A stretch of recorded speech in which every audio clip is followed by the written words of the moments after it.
Alright, stick notes 237. I'm gonna narrate this one because you know how long it takes to do all that tech stuff? Writing, the timing, the fading. Plus, nobody reads anymore, honestly. So that's that. Stick notes 237. Bunch of new stuff. You can do this now. Where is it? Here we go. Everybody wanted that. Here we go. You can do this too. Cool. Neat. But this video is about two new features specifically with the camera. Auto camera and lock stick figure to camera. Kind of advanced, not too bad once you understand them. So we're going to do auto camera first. Alright, this animation, this is an old one. This was made by Sean a long time ago. I think way back when stick notes first came out. And I've just kept it all these years. Good to test with. I modified it a little bit. I added the background. So it's perfect to showcase auto camera stuff because this is how you should use auto camera. You animate your scene first. You animate the characters. Don't worry about the camera. And then you go back and you modify the camera with the auto camera. Whereas before this update, you would have to now go through all these frames one by one and move the camera, which not only is annoying, but it won't look as good. Slight imperfections or whatever, it won't be smooth. Auto camera now does it for you. So, for example, you need to plan a little bit. So, for example, I'm just going to go to frame 20,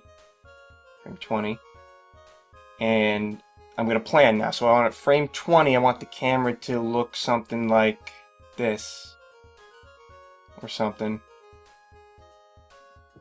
like that. I don't know. There you go. Cool. Alright, so frame 20. You got to remember that frame 20.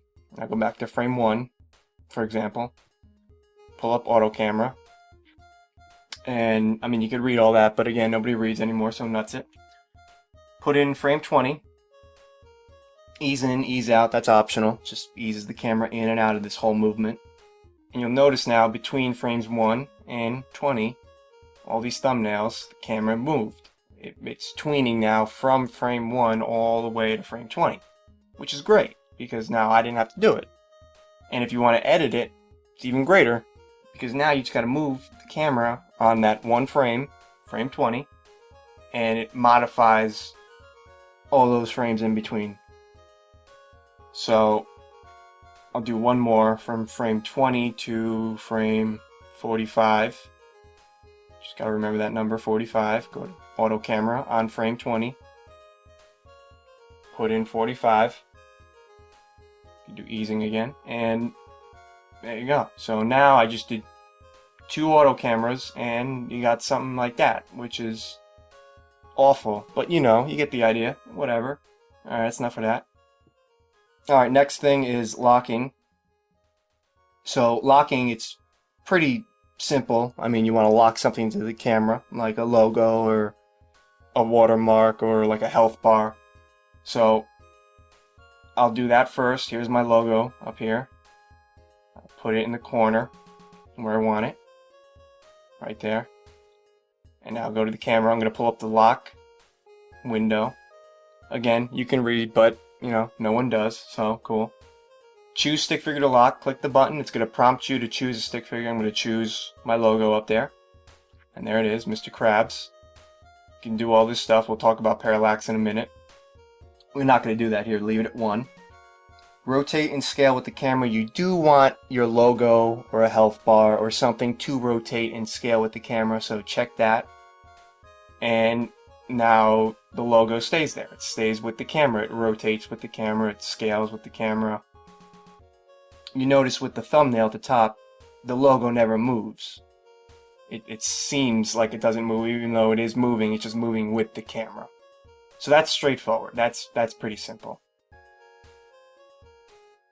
That's pretty simple. So the other one is Parallax, which is pretty cool once you figure out how to use it. Let me just get rid of Mr. Krabs.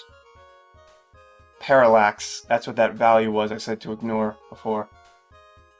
If you don't know what parallax is, it's like when you're in a car. Imagine yourself in a car the back seat, you look out the window, and very, very far away there's some mountains in the background or whatever. They move very slowly, even though you're in the car doing 100 down the highway. If you look at the mountains in the distance, they're not really moving fast. That's parallax. Whereas something like a street sign is going to whiz by your window real fast. And you can achieve that value by animating everything manually, but who wants to animate manually? So this is what parallax comes into play. So you do it the same way. You choose a stick figure to lock. I'm going to parallax the background, the far background. Not the immediate background, the far background that's darker. So I select it. And now you need to set the parallax value. You can look down here, I got a little cheat sheet. Parallax 0.9 background far from camera. Yeah, I'll do that even though it's really not that far, just to showcase. It's kind of the extreme. So I'll do 0.9. And I'll do another stick figure to lock. This dude over here in the front, he's all blurred out because he's out of focus. He's in the foreground.